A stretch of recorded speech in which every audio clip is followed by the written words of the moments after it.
नमस्कार, म्हजें नांव आदी वेळणेकार आनी हांव रवींद्र केळेकार ज्ञान मंदिर हांगा शिकता। कोंकणीचे नामनेचे कवी गौरीश वेळणेकार हांची ही कविता म्हादय वाचय हांव तुमचे मुखार सादर करता। म्हादय वाचय वाचय म्हादय, ऊठ गांवकारा राखून दवरया आमची आवय। म्हादय वाचय वाचय म्हादय, ऊठ गांवकारा राखून दवरया आमची आवय।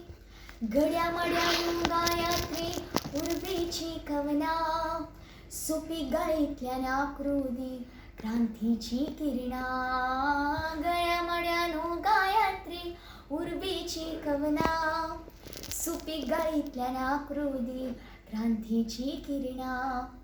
फुलांनू सुवासांतल्यान स्फूर्त नवी फांकुदी, सुकण्यानू सैम गिता प्रकृतीत घुमदी। म्हादय वाचय वाचय म्हादय, ऊठ गांवकारा राखून दवरया आमची आवय।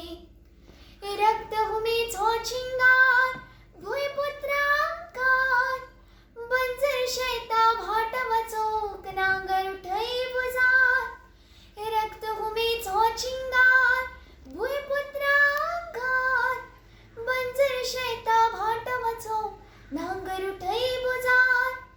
मौन व्रता सोडून आतां मारशे सारे मार, राखणेचो कौल घे रे सातेरीचो घेवन भार। म्हादय वाचय वाचय म्हादय, ऊठ गांवकारा राखून दवरया आमची आवय। अधांतरीच्या दरबारात म्हादय विकल्या चौकार,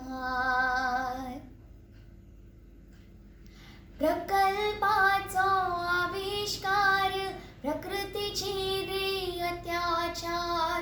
म्हादय ओघ आडलो जाल्यार अरिश्टाची रे भय, उदकाच्या धोरणा खातीर धरणाची नाखवय।